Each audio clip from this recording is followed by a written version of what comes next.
long kalam menghilucu bacut awak menikah.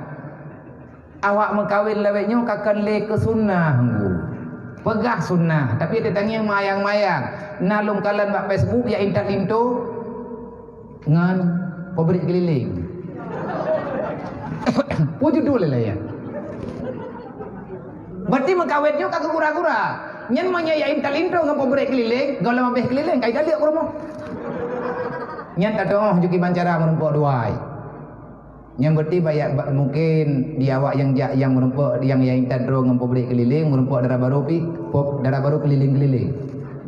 Mbak yang minta padi, baik itu padi yang merumpuk oleh ini yang pani dengan dia padi, kekainan juga deh. Laki ban janji duduk intal itu dengan pabrik keliling. Kan lucu tunggu mengkawinnya. Nalung kalan bak media baru thaya intal itu dengan grek. Tulah anam. Greknya grek sorong.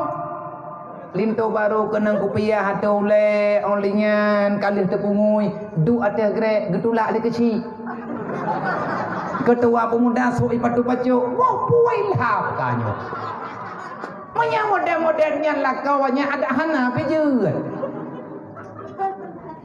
meri tunggu mengkawinnya uronyo ka kelucu-lucu nang kejet bak kau hae itu mulai hae itu saya buku urang lapor lagi ceri bara wa bandih tak penikah galam seput ura 18 kita lihat rumah boh buat jab pembuka nyu gara-gara salah hijrah masalah tanyo tengah tak temu buat ajui le watet tanyo kata buat watet tanyo kata tengah tak temu buat gebri darah baru oleh Allah Taala sesuai mama salah jelame nyu nak kedroin gebri le Allah. Yang paling penting itanya orangnya tak minta rida Allah. Kali agak nak pegah Nabi, pernah pegah Nabi, mana kharaja ila talibil ilmi kana kal mujahidin. Orang yang keluar daripada rumah untuk menuntut ilmu agama, maka dia itu bagaikan orang yang berperang fi sabilillah. Wa isa mata syahida. Kalau kamu mati saat menuntut ilmu agama, maka kamu itu diberikan pahala syahid.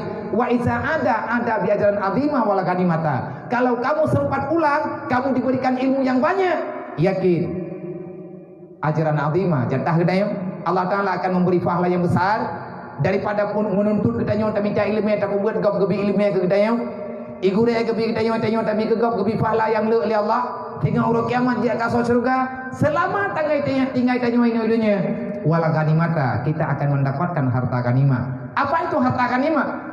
Pemberian secara percuma bagi orang-orang yang telah menang dalam peperangan.